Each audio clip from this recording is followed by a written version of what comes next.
Welcome you all this morning to this side event. We know there are several things competing for your attention, so we're glad that you're here with us.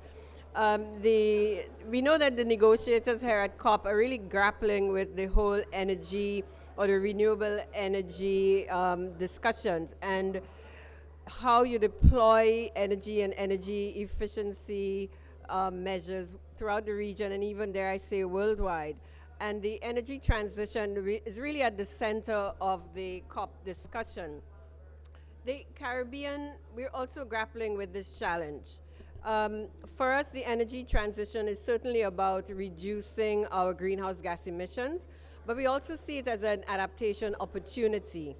And therefore pleased that you have actually chosen to be here with us. And I want to jump right into it because we have a really esteemed panel and moderator who is really going to get into the heart of the discussion. And I want to introduce the panel, starting with Honorable Minister Karine Zanel-James. In 2018, the minister was appointed to the Senate, becoming one of the youngest senators in the Commonwealth.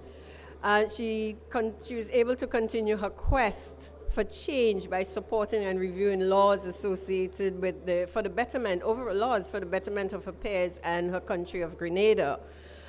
She's currently the youngest elected member of parliament in Grenada, and I'm told I must say history of Grenada, so I won't forget that, and the only female elected member of the current government. So she and Ms. Honorable Minister is the Minister of Climate Resilience, Environment and Renewable Energy. Then we also have on our panel Mr. Andrew Hurst. Andrew has worked since 2004 for the Canadian Federal Public Service, and he has served in a variety of roles over that time. He's currently the Executive Director of the Climate Finance at Global Affairs Canada, and in this capacity, he oversees Canada's portfolio of international climate finance programming, among other things. Then we have Devon Gardner, who is really no stranger, I think, to the audience, who is head of technical programs of the Caribbean Center for Renewable Energy and Energy Efficiency, and he has been there since 2022. Dr. Gardner was previously at the CARICOM Secretariat, and he has more than 20 years' experience in the energy sector. And I want to move to our own Mr. Joseph Williams. Joseph is the coordinator of the Sustainable Energy at the unit at the Caribbean Development Bank, and he leads a team of energy specialists with responsibility for, among other things, implementation of the bank's energy sector policy and strategy. They're also responsible for implementation of the Accelerated Sustainable Energy and Resilience Transition Strategy, and that guides the energy transition efforts of the borrowing member countries of the bank up to 2030. And we frequently refer to this program as ASSERT 2030. So what we'll do, we'll start the session with a short scene-setting presentation by Joseph, and followed by a moderated panel. And the moderator for this panel is our own Andrea Power, who is Chief of Staff in the Office of the President at the bank.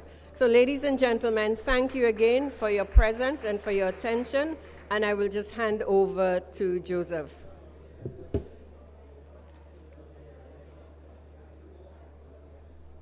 Thank you so much, Valerie. Good morning, everyone. We'll have a brief video to help us set the stage at this time.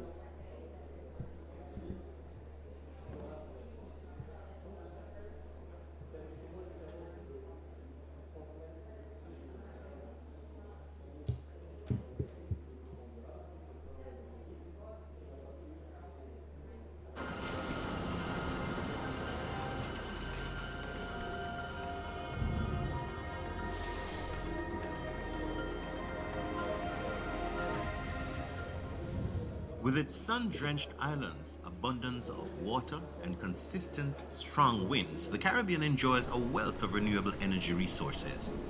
Yet despite these assets, only a handful of the region's countries have a renewable energy share of more than 10%. Addressing this situation is the main objective of the Caribbean Development Bank's Energy Sector Policy and Strategy, and specifically the Accelerated Sustainable Energy and Resilience Transition, or ASSERT, 2030 framework.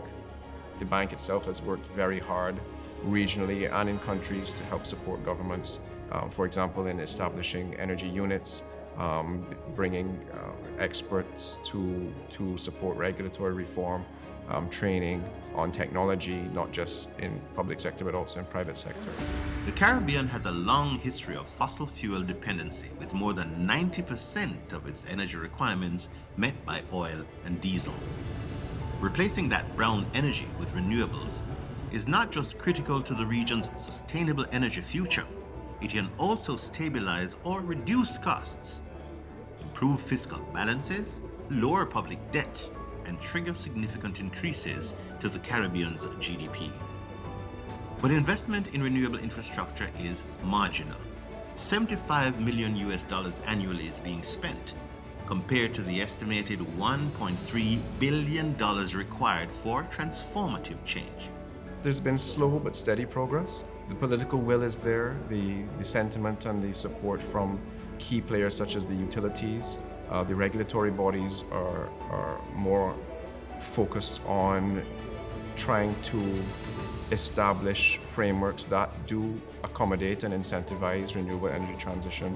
Targeted and strong strategic partnerships are central to the ASSERT 2030 framework. They are crucial to the success of transformative initiatives. We have power system upgrade and expansion projects in Suriname and in Belize. We've supported street lighting, upgrading and retrofitting projects in 6 countries. And we're also looking we're also providing support to geothermal in the Eastern Caribbean. Given the potential scale of the renewable energy supply compared to the total energy demand of the region, exporting excess energy is also a realistic proposition. We can completely flip the script for these countries being beholden to energy imports and now have the opportunity to participate in energy export or green commodity trades through the likes of green hydrogen or other green commodities. At this critical moment in time, when the sustainability of the region is genuinely under threat, the Caribbean Development Bank is implementing crucial energy strategies to support its member countries in their efforts to shape a viable future.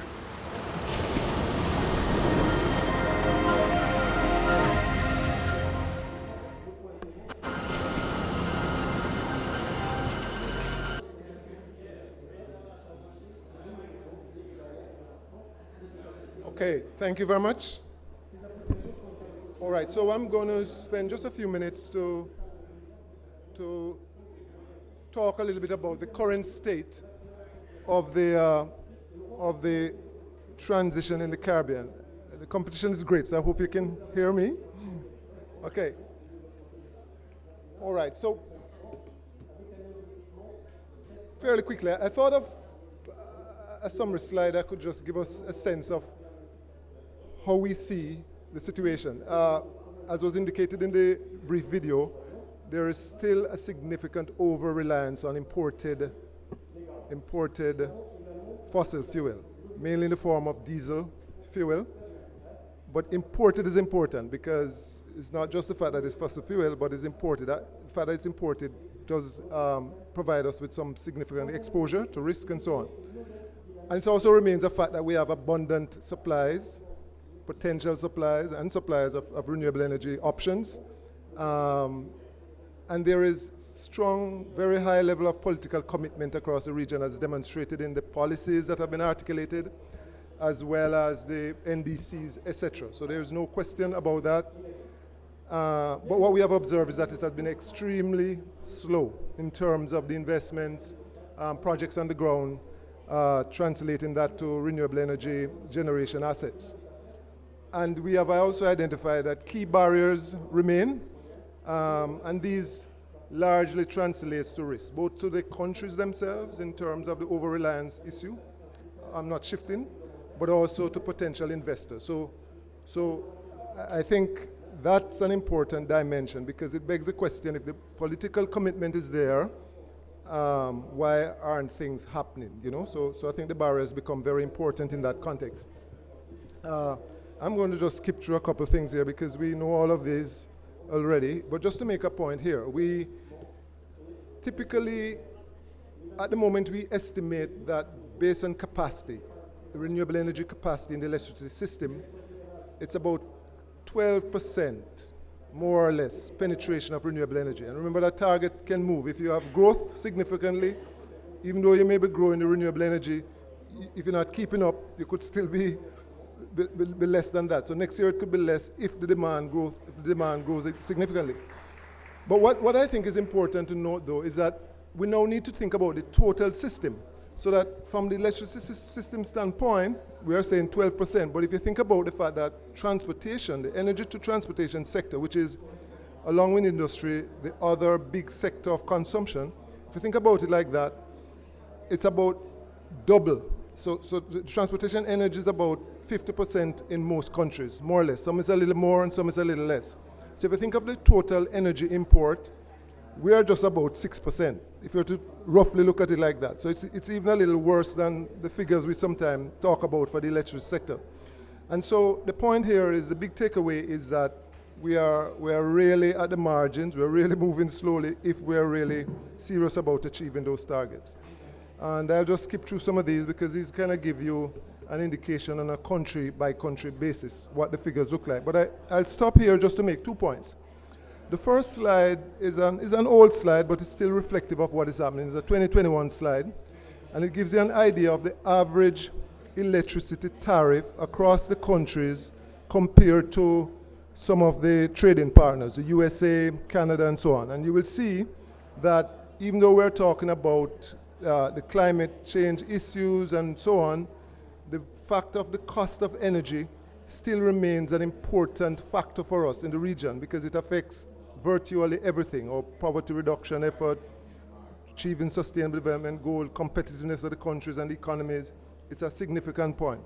The other point to note is that the graph below is a graph in terms of the electricity access.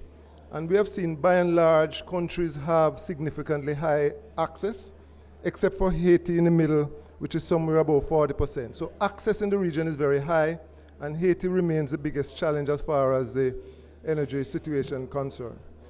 I'm probably just going to wrap up with this slide here, and it gives an idea, it kind of puts some numbers behind the narrative. And what we have an average approximate 6,000 megawatt capacity collectively across the Caribbean, CDB members, and the installed RE capacity is about 700 megawatt, thereabout. And we are just about 12%. So it gives you an idea, if we are to come close to the target of 47% by 2027 or 55% by 2030, the kind of challenge that is ahead of us. And in terms of rate, you're looking at somewhere in the region of 5.4% per year, or 5.5% that we would need to be transitioning. And that, and a rough estimate, we're doing some work now in terms of refining these numbers, but you're talking about 1.25 billion compared to, say, 100 million per year on average, take into consideration COVID and so on that we have in terms of investment. So the message here is that it's really a gigantic task, and it really calls for a real sense of urgency if we are really going to make the kind of transition in a timely way. And for us, remember, it is not just about, it's about the economies themselves, because the over-reliance represents risks. And we can spend a lot of time to talk about what that means for governments once you have external movements and so on. So I'm going to stop here. I could talk a little bit about the policy framework, but I'll stop here in terms of the background. I just want to spend a minute to talk about the barriers and the challenges. So given the commitment, we expect that things should be moving. But what we're also saying is that there are challenges. And the barriers, some of them are structural, some are more governance related, and some are market related. The issue of the regulatory legal framework is, for us, as we analyze it, a significant one in the region, and it's more impactful than most people think about it.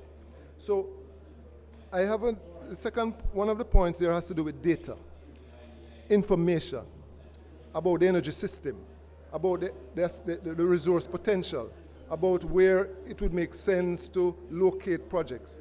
Many of these things we think of as standalone issues, but the fact is if you had a robust regulatory framework, some of these issues would go away.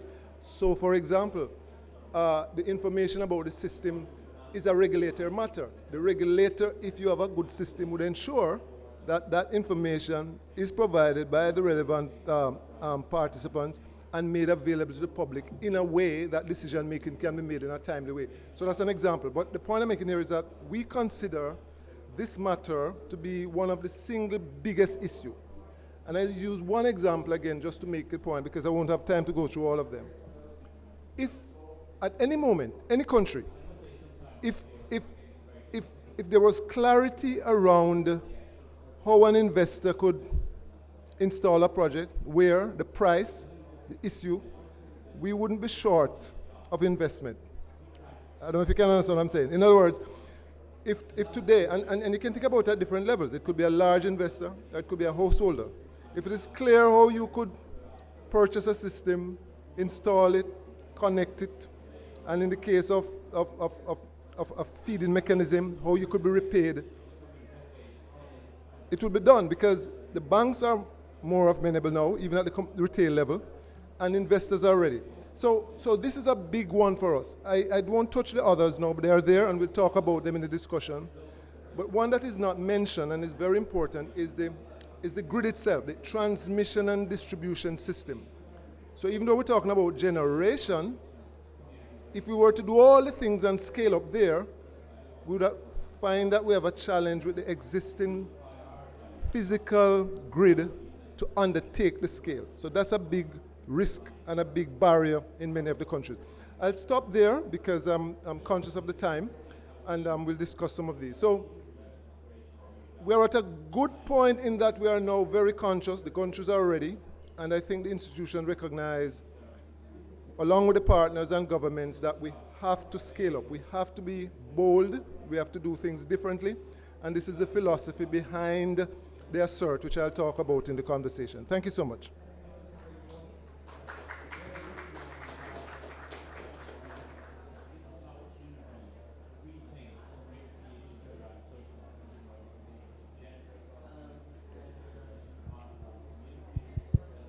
Okay, good morning, and once again, welcome. We're really excited to have not only you here, but to be joined by our esteemed panelists, in particular, Minister James. Really good to have you with us. And in the interest of time, and to make sure that we can have as rich a discussion as possible, I'm just going to kick it off. And Minister, you are up first to open the baton. So Joseph did a very good job, I think, of elaborating and illustrating the barriers with respect to investing in the transition. So I'm really going to ask you, what is your vision? What is the vision of the government of Grenada? You've already gone that mile and established a dedicated ministry, which I think says that climate resilience and the energy transition is extremely important. Share with us your vision. How do you see Grenada managing and addressing those barriers? Okay, thank you so much. Good morning to everyone that's present. I will start off by saying how privileged I am to be one of two women on the panel and representing small island Grenada. As you know, Grenada have been one of the countries that at one point in time was leading the renewable energy and the energy transition conversation, and then we fell off slightly, of course, due to various conflicting policies and other agendas of previous governments. But we are at a position now where we believe that the energy transition is one of the sectors, or the most important sector, that has to be placed on the front burner. Our total peak demand is 36 megawatts. Our imports is almost 3 times our GDP. And so because of that, energy security is something that is very important to us. Now, we've gone through the process quite a number of years, writing, rewriting, repolishing our NDCs, our NAPs, and we have committed or pledged to transitioning our energy sector to 40% by 2025 and then 100% by 2035. Where are we on that agenda scale is another question that can be asked. But I think we are poised now, as you rightfully mentioned in the opening remarks, that this government is very serious about it. One of the things that we needed to do was to separate renewable energy, not just have it as a division within the Ministry of Energy, but to give it its prominence, because there's a lot of work that goes into it. At times, energy in its traditional sense and RE conflicts with each other, and because of that, you are left to focus on the traditional aspect of it. So currently, we have two projects ongoing now. We have a solar PV project. It's an 800 kilowatts PV project in one of our sister islands, Carriacou and Petit Martinique. We are weeks away from commissioning that site, and it will be the first government-owned facility for renewable energy. And what we want to do with that project is to use it as a pilot to make Carriacou and Petit Martinique 100% renewable, and then obviously scale it up to the mainland country, Grenada. We also have a geothermal project as well. It's a 15 megawatt base load capacity project that is co-funded with CDB, so we appreciate that support, that financial support there. But the issues surrounding our transition is to ensure that we take into consideration the environment and social aspect of the transition. At times, I feel as though we focus mainly on the technical aspects, yes, and the financial aspects. Of course, like many other small islands, we have varying and similar circumstances that hinders us from even commissioning or implementing successfully projects. But we are not on the same scale, we're not on the same level. All of us are starting from different points of view. Some of us have issues with our regulatory framework. Others have issues with writing project proposals that are bankable. We don't have the economies of scale at times, and sometimes you would want to do pool procurement with other countries, and they're not at the level and at the stage as you are. So these are some of the challenges that we've been grappling with, but I believe that we have the political will towards that transition. We are serious about it this time around. And I only see Grenada going up from there and being one of the main countries that will lead that transition successfully. Separate and apart from that use of it, we're also looking to diversify our transport sector as well. So currently we are in a stage of putting together a project proposal to have fleets of public buses. We don't have a public transportation system in Grenada, so we're looking to develop one for our school system to help alleviate that, as well as we're looking to phase out our vehicles with government. So we're looking to bring in some EVs from government, because you can't draft the policies, talk the policies on the international, regional level, and not be the first ones to make the first contribution towards that transition. So it has been a challenge for us, but I think we are committed to the cause, and we're trying our best with, of course, support from international partners to do so. What I believe that would help us significantly is if there's more support for capacity development, technical training, and so to help us create a strategic roadmap that is unique towards where we are at as a country. So these are some of the things that we are doing, and we're hoping that we could do more for the rest of the year and next year. Awesome. Thank you so much for that, Minister. And I'm going to cycle back to you.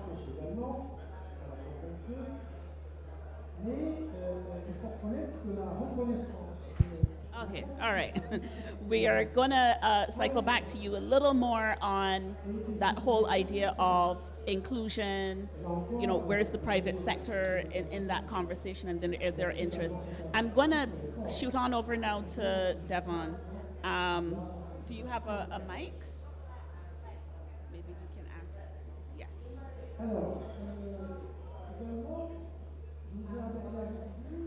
So we've heard the the minister's opening comments and certainly setting the context for Grenada, which I suspect is very much in line with what Joseph's opening session was about and just where we are on the policy side. What is CCRI doing in the space to support whether it's technical assistance, whether it's the policy development? How are you seeing the support that the regional public good that CCRI really is in supporting that overall energy transition? Thank you.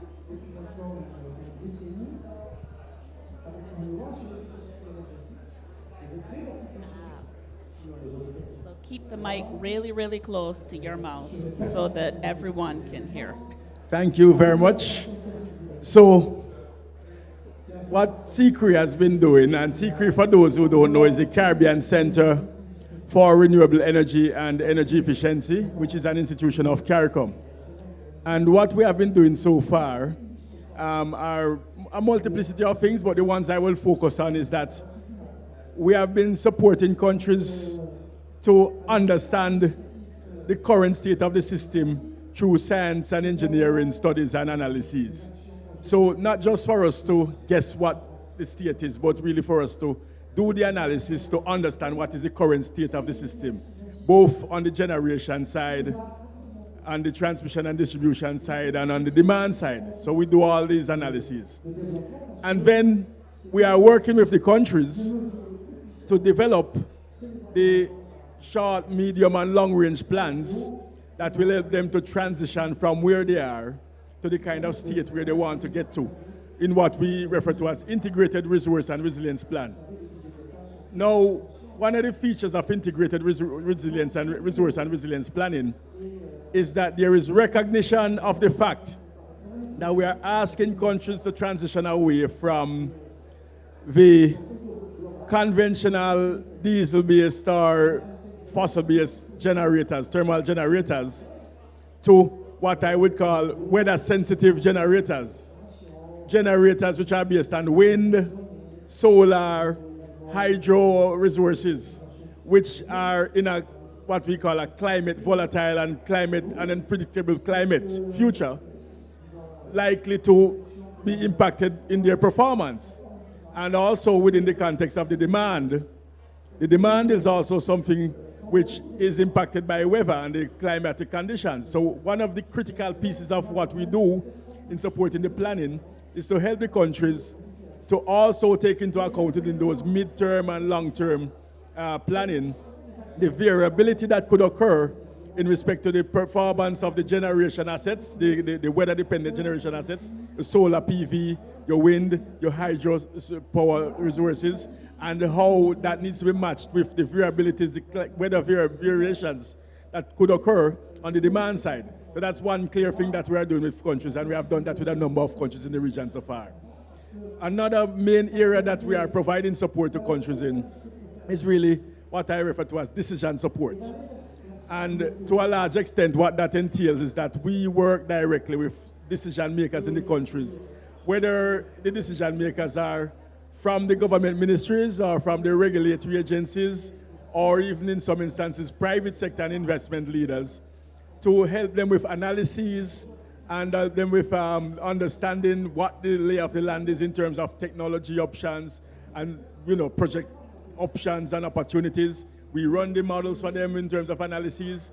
There was a particular country, for instance, which was procuring a renewable energy project, and there were concerns about pricing. We were able to do an evaluation of the project and advise the government in terms of how they should approach the negotiations with the developer, and that has yielded to lower costs in the PPA.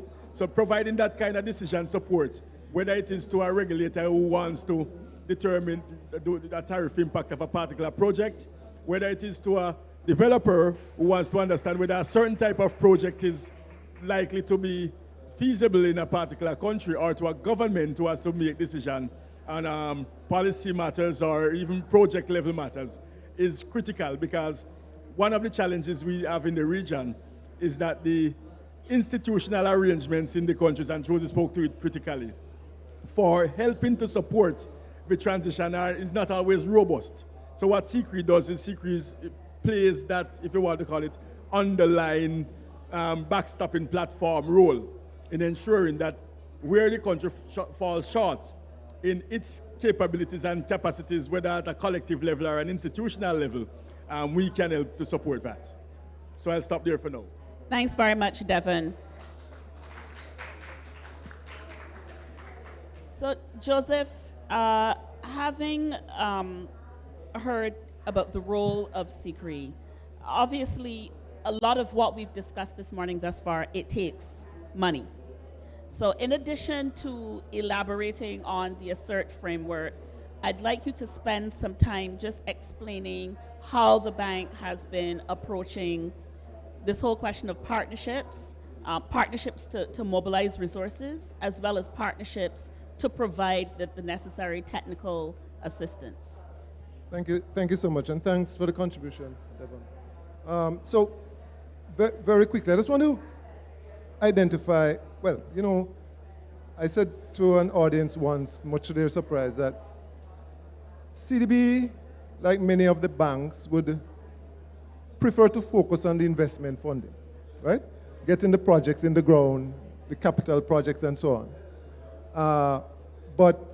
And to the extent that other partners or countries could get the framework in place, you know, we will be better placed just to focus on that, having the right resources to make the things happen on the ground. But we recognize that there is quite a big gap and need in terms of framework conditions that need to be strengthened, capacities, and so we also have to be in that space significantly. And then there are issues around ensuring that these projects are delivered safely, reliably, and so it brings into question the environmental and social aspect, which is very important to ensure that the projects are sustainable. In other words, they need to be integrated, supported by the community and so on. So, but our focus is really about trying to get the kind of investable resources to support the actual investment. That is really our big focus. But again, I'm recognizing that you can't get there unless you deal with the other things that enable it to happen. And so we also have to ensure that we do that. So coming back specifically to the question, there are a number of challenges in terms of some of the barriers I spoke about, which require specific resources in terms of de-risking. And I use an example to make that point. So all the renewable energy options are not created equally. So if you look at a geothermal, the risk profile is different. And in order just to get things going, you just need to have grants available that can enable the government to do some things that government has to do. Nobody else can do it. Then you have to have the resources that are appropriate for drilling that can then enable the private investor to come in at a certain point. In the case of wind, it's a little different. Most time it's really about wind resource assessment and grants to do that, straight grants. So depending on the area, you have to identify what those challenges, those barriers are, the nature of those risks, and then see how we can identify resources. Now, the bank has resources based on what we do as a bank, but in some cases, we have to work with partners to access some of these resources. So, for example, the CTF provides a resource that is called contingently recoverable grant. They focus on that instrument. So by partnering with the CTF, for example, or partners who work with them as intermediary, we're able to tap some of those resources and make them available. What is CTF, the acronym? Right. Sorry. So CTF is really Clean Technology Fund. Sorry about that. So the partnership aspect becomes very important. And so when we say assert, what are we talking about? We're saying that we have to move much, much faster. So that's a big point. And the play on word is not by chance, right? We have to be more assertive. We have to be bold. And it means we have to operate differently.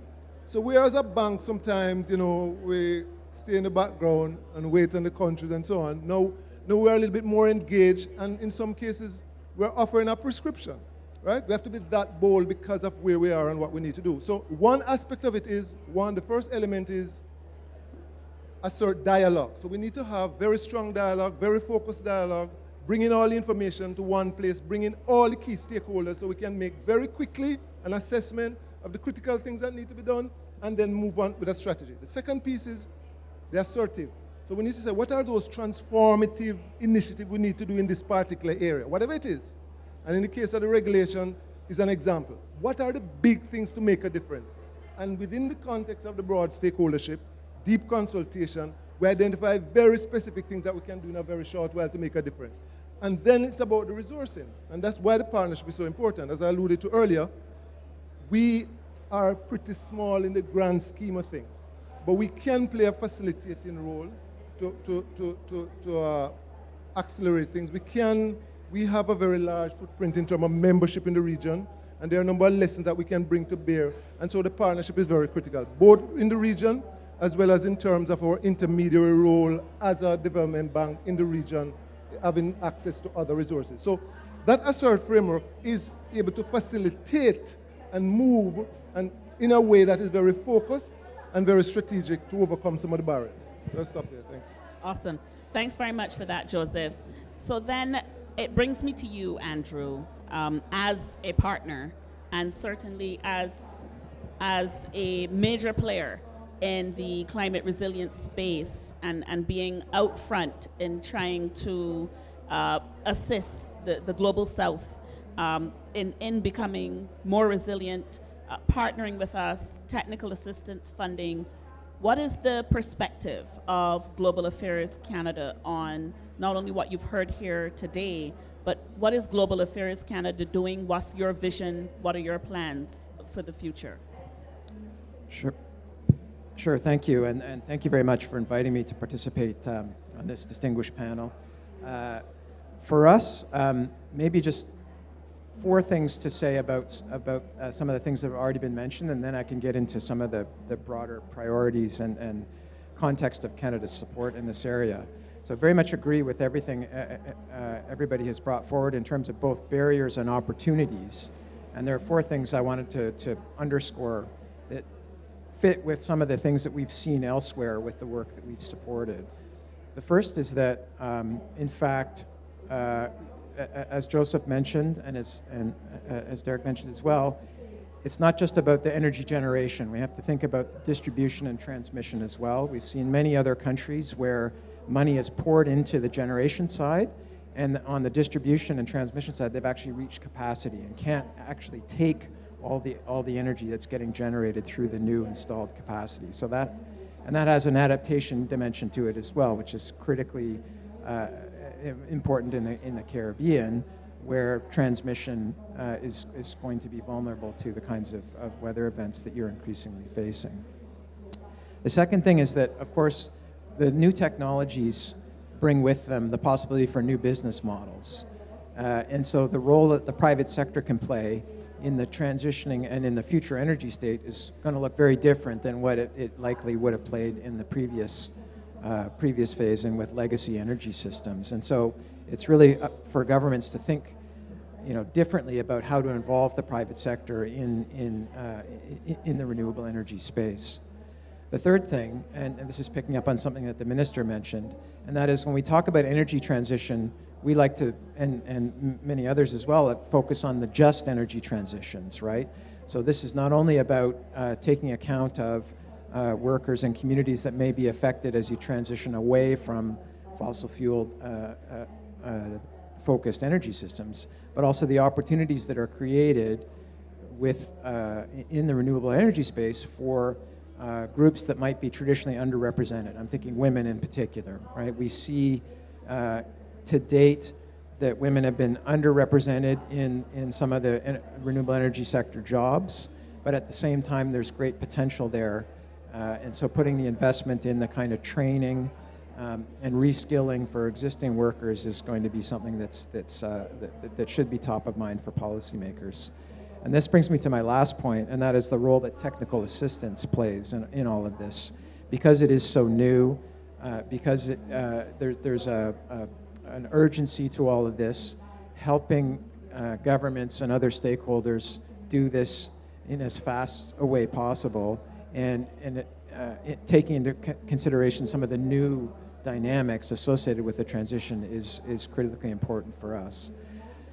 So in Canada is now, we're in the third phase of our support to Global South partners with our climate finance program. That started in 2021 and runs through to 2026. It's a $5.3 billion commitment. In consulting with over 300 different stakeholders around the policy parameters for this commitment, we landed on 4 thematic areas, of which coal phase out and support for energy transitions is one of them. So this has led us to support renewable energy and the energy transition in geographies around the world. We're working with the Inter-American Development Bank and have supported the installation of renewable energy facilities in Brazil, Uruguay, Argentina, Mexico. Similarly, with the Asian Development Bank, we've supported a number of installations, including the world's first floating solar energy facility in Vietnam and a cross-border wind facility in Laos.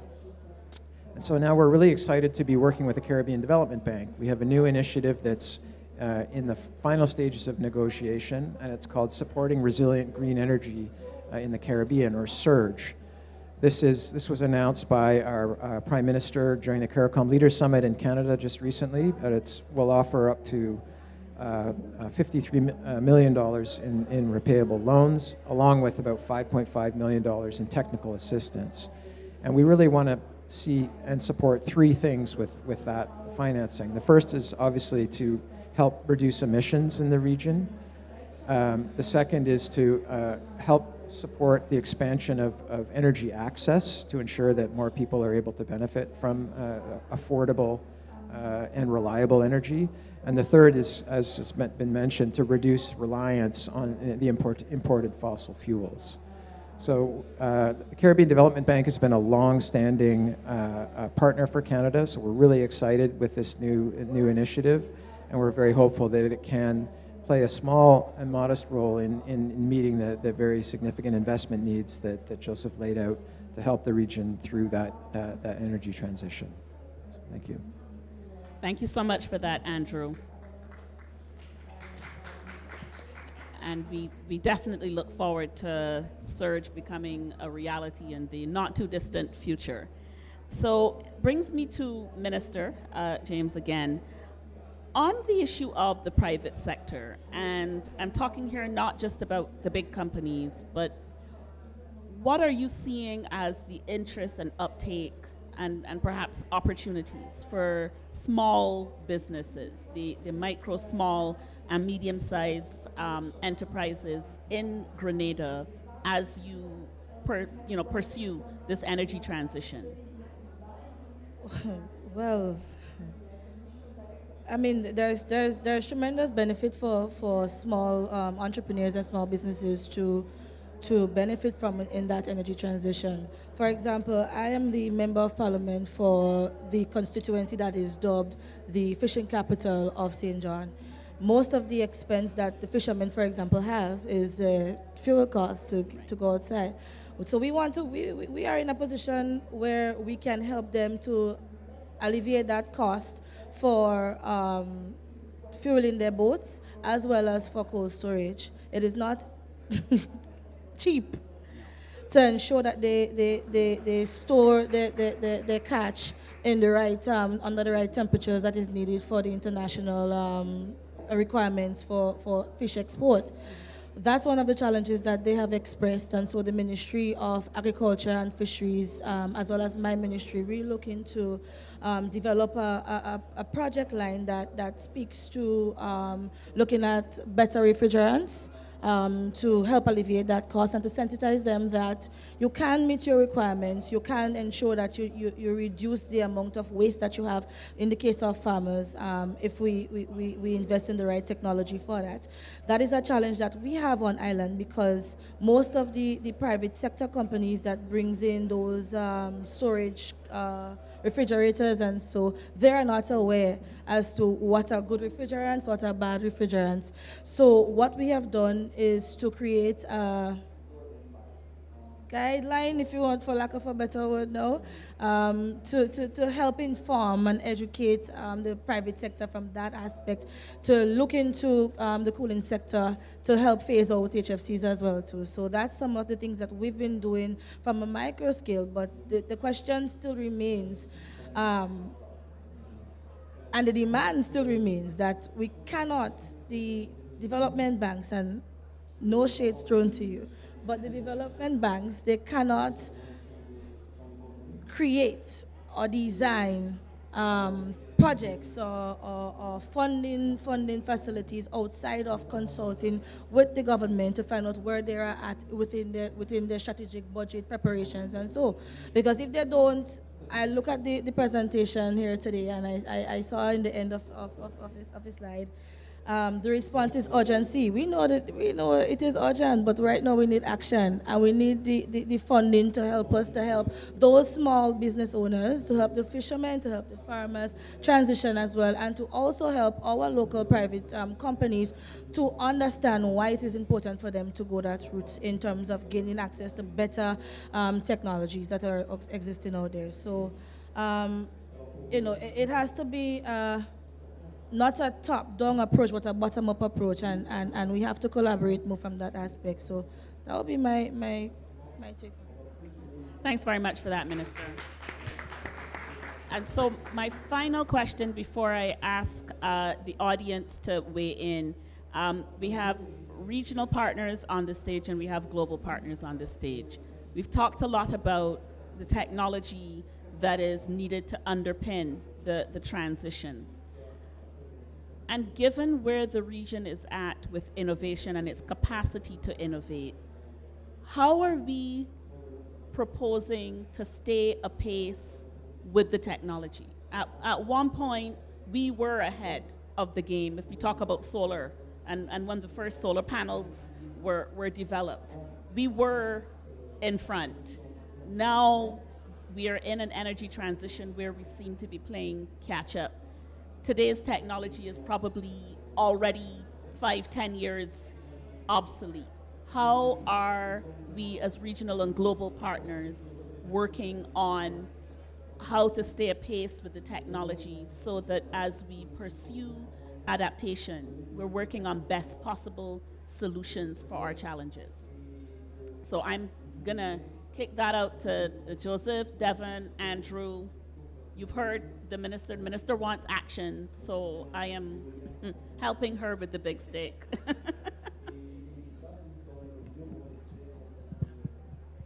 I'll take a first, let's say, stab at it. So thanks for that, Andrew. I think it's a highly relevant question to where we are, because there are some technologies that are mature but new to the region. And there's a role for institutions to help with that transition. It's not the right word, but transfer of knowledge, technology, and so on. So there's that. But there is also the need to build the awareness. So for example, right now where we are with green products, green hydrogen, green ammonia, that conversation it speaks exactly to what you're saying. If a lot of these, electrolysis is not new. I mean, the renewable energy sources that you're going to use are available. It's how we bring those together in a way to make it happen very quickly.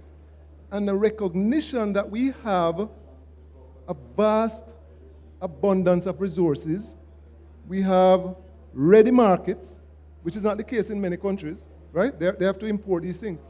We can move in that green space in a big way, and I think it's a big opportunity. So the conversations that are happening around green hydrogen interconnection is exactly trying to make sure that we're positioned in a way that we're not left behind.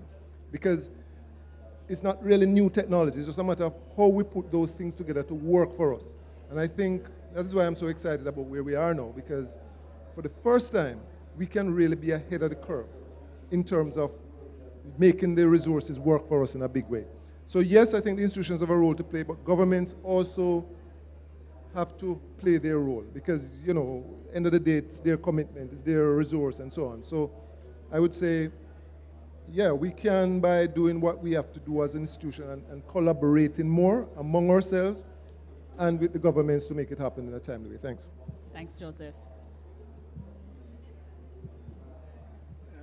Thank you very much, Chair. Very good question. The view is that, again, echoing parts of Joseph's sentiments, there are three strands that we're really moving along. There's a strand of keeping the lights on and making sure that people's current systems are not unstable and unreliable. And in some of those interventions, there are technological solutions that can assist with that. And in those instances, it's always important for us as institutions like the CCRE to understand what are the options out there to help utilities in their current operational state and help the transport sector and the transport system in its current state to be reliable and efficient as reliable and efficient as it can be, and cost effective in that sense. So that immediacy of operation is something that has to be maintained and managed. And there are technological options and practices. Innovation is not just about the technology, also practices, the application of technology and the practices. So innovative technologies, innovative applications and practices for that first strand. Then there's the second strand around the technologies that are known and tested and proven, some of which are not necessarily mainstream, and even some of the operational practices that are nowadays known but are not yet mainstream within our space. So the green hydrogen Joseph spoke about, but even in the context of the utility grid itself, the issue of grid modernization, when my colleague spoke about grid modernization, that for me is the biggest piece in the space that we need to focus a lot on in terms of the innovative piece. Because if we think about the fact that globally only 33% of energy end use is electrified, and if we think about the fact that only about 25% of that is from renewable energy, and we are seeing in a decarbonized world, based on the current trajectory, up to 65% of end use being electrified, and as much as 90% of that end use that is electrified coming from renewables. And we expect that the region will take its cue, because as some of those transformations happen globally, the region has no choice but to adopt those technologies, because we are typically technology adopters. If we think about those things, if we don't have a grid that is capable of managing all of that, we are going to run into serious problems. But the last strand, which is the critical strand for me, is that even as we innovate with an eye to do the commercially available future technologies in the medium term, we have to also understand and think through what could some of those longer term, not yet mature emerging options look like, things like ocean thermal energy technologies and so on, and find ways and means of creating the laboratory space within our islands to test them. In the case of Nevis and St. Kitts as a case in point, we are looking to see how we can test some real opportunities that at a micro level reflects what the Caribbean could look like. And we should not be afraid to test, because unless it is that we do things, we won't learn. We can't necessarily learn all the things that we need to do. Oftentimes we have to do them to learn them, and that is one of the things that I would say. Thanks. Thank you. Andrew, your reflection? Yeah, I mean, I very much agree with that framing. I mean, what seems to me central to keep in mind is to try and build in as much as possible some flexibility in the system to be able to respond to whether it's new technologies or unknown impacts that may arrive while trying to address the needs in the short term. And that's the first thing. The second is, again, very much agree with this idea that the technology is one piece of that, but innovation, there's a whole sort of social and political dimension to that, which is as important as the technology. I mean, to Joseph's point, many of these technologies have existed for decades. I mean, the polysilicon PVs, there have been other photovoltaic technologies arrived, but we're still using the ones that were invented in the 1970s. It's only about the efficiency of the particular products that have arrived. So often it's not necessarily anything new on the technological side. It's about getting better at doing things with what we already have. And that even includes like energy efficiency, right? We know that energy efficiency is one of the most cost-effective ways to address, to reduce emissions and reduce costs. So maybe I'll just, as usual, agree with my other much more esteemed and knowledgeable colleagues on the panel. Thank you. Thanks for that. So I'm just going to ask one question from the audience. Do we have, and we have one hand, and okay. So we'll take two. Joseph says we'll take two, we'll take two. I saw your hand first. Do we have a microphone so that,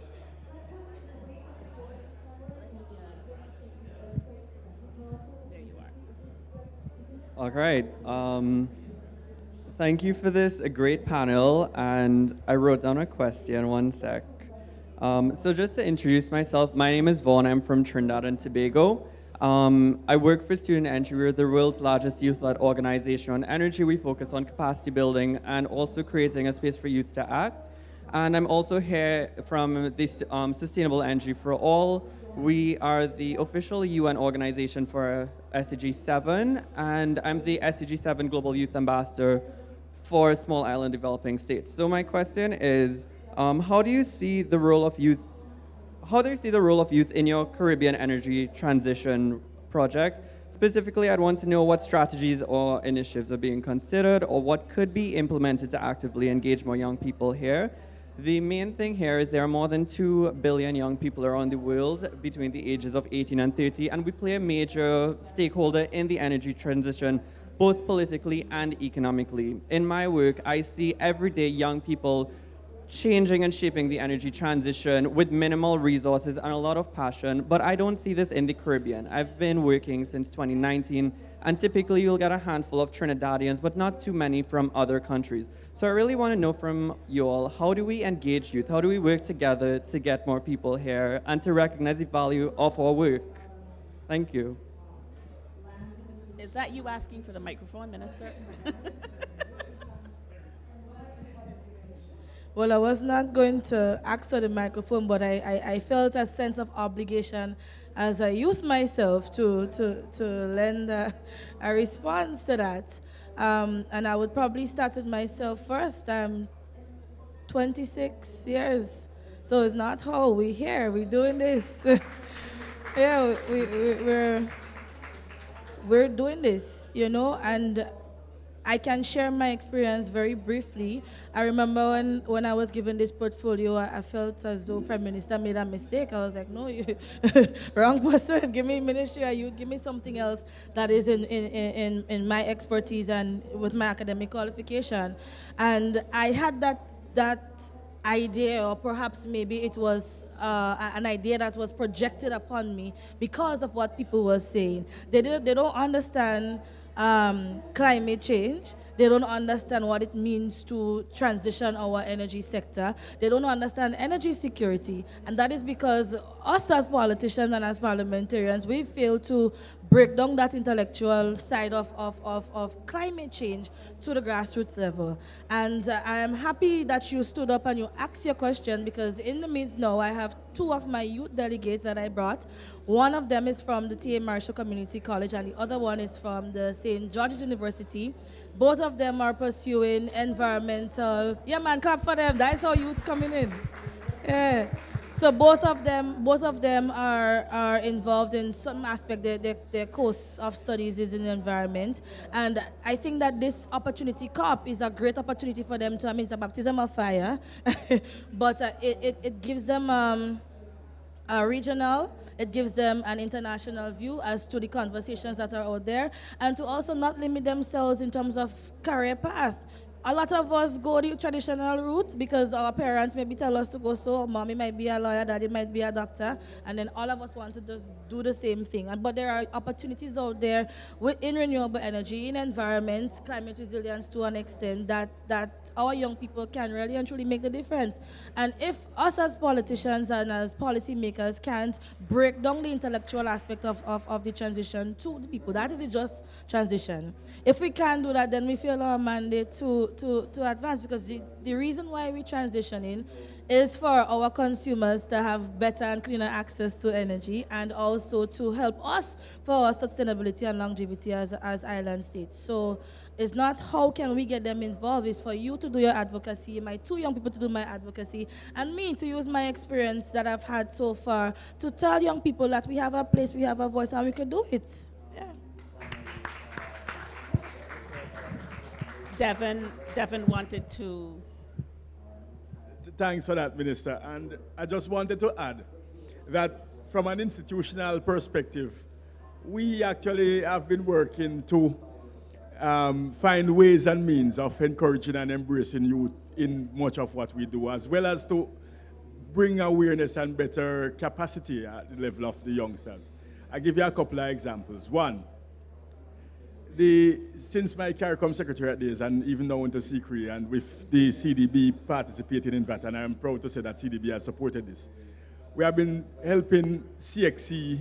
Actually, we approached and have been working very closely with the Caribbean Examination Council, for those who don't know it, to green the syllabus so that they have inside of the syllabus embedded content that is related to sustainable energies. For instance, there's a whole CAPE course that's called Green Engineering that we worked with CXC to design, which is now being taken by students in at least 6 countries across the Caribbean in a pilot already. That's one. There's CSEC.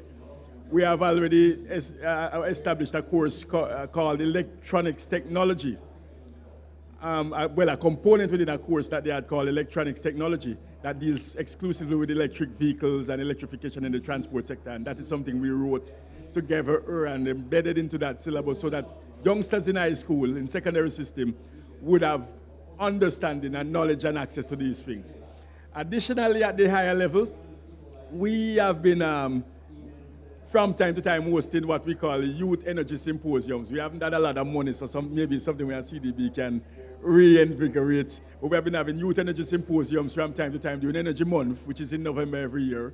And that has typically engaged youth from all across the Caribbean, and we have had very good success when we have done so. And lastly, we also had a program which again we ran out of funding for, but it was called the Regional Energy Apprenticeship Program. And what we did was we took youngsters who were in university, either in their undergraduate, late stage of undergraduate, or who have just finished undergraduate, and we inserted them into regional institutions to work for a year on energy matters. And it didn't have to be a direct energy matter. It could have been law that is related to an energy issue, or it could have been communications related to an energy issue, so that they could have gotten the understanding of what the field demands and requires, and understood how the institutions themselves who are serving us with energy mandates operate. So those are some of the things that we have been doing. So we try. We don't have all the answers, and we want to be able to engage with people like you more so we can, get better ideas and how we can serve.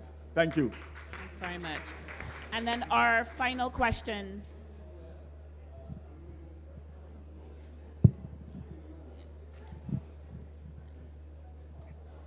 Good afternoon, everyone. Good morning for those of us who are still on Caribbean time and our buddies.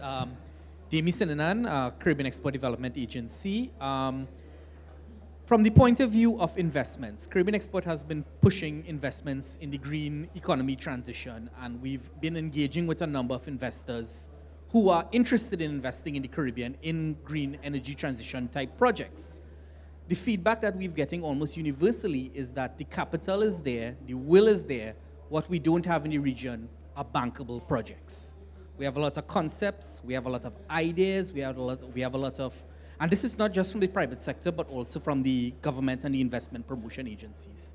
My question, just to get your thoughts, how do we go about developing bankable, investable projects that we can present to foreign direct investors, development agencies, so that we can attract that much needed funding into the Caribbean region? Thanks very much, Demi. And I think I'm going to rephrase your question slightly. How can Caribbean Export work with the other partners in the region to produce those bankable projects? So you're really seeking an input into the solution, because that is also part of the mandate of Caribbean Export. So very quickly, I know that we're out of time, but what I say is two things. One, there is need for more support and SICRI has a facility to help. A lot of people don't know that. The bank also provides some support there in terms of project preparation support and so on. So there's that. But what is not well known is that a lot of the challenges come back to the question that I mentioned around the framework. So when you don't have the appropriate framework, those contracts, the way the banks look at them is differently, the risks. And so it requires a lot more effort and so on. When the framework is in place, a lot of things become simpler. If you see, I don't have the time to go into all of it, but I'm just making the point that it's a double-edged situation. So yes, we need some capacity to help. We also need education and awareness, because opportunities are there sometimes and people are not even aware because they don't connect the dots. So that will help with some of the initiation, ideation in terms of project development. Then in terms of actual preparation, it depends on where the project is being targeted. I mean, where it's targeting, right? A commercial bank may be different from a development bank if you're trying to get an international financing. So there is a spectrum of different objectives and efforts that are required and require different sets of skills and so on. But broadly, capacity, but also the framework will make a big difference. And that is why we have prioritized that in terms of making a big difference there. So some of these things will just happen more organically. Thanks. I mean, I'm not an expert, but I would love to add from a political point something to that, because from government perspective, there's a lot of project line items that we need to get done for the project to become bankable. We have a lot of studies, that the geotechnical studies, ESIA. Where we getting the money to do that? So, I mean, separate and apart from the banking institutions and financial institutions doing that, I mean, we need help ourselves too. And the point that you made, Mr. Joseph, in terms of they are not aware, that is the problem. We need to make sure that whatever facilities that are out there to help countries to develop and to fast track on some of these targets, that they are aware. It's amazing to see when you do research, the amount of facilities that's out there, but as a politician, you don't have time to sit down and do no research, and with limited capacity in the ministries, they don't even have the technical expertise to know where to go and get the information. So that is one of the problems that we have to fix. And for security's part as well too, we need to advertise and sensitize the public more as to what are the facilities that are out there for us to fast track on some of those ambitious targets. So I just wanted to make that political point. Thank you so much, Minister, and I think it's a good point on which to end, which is that we have some homework to do in terms of ensuring that the awareness is there. I certainly know that when once Surge comes on stream, that there will be a massive communications effort to ensure that we can program Surge in as short a time as possible. I'd like to therefore thank our panelists, Mr. Gardner from SICRI, Mr. Hurst from Global Affairs Canada, Minister James, thank you so much for spending some time with us, and of course Joseph from CDB. Thank you very much, and thank you for being so engaged, and thank you also for attending.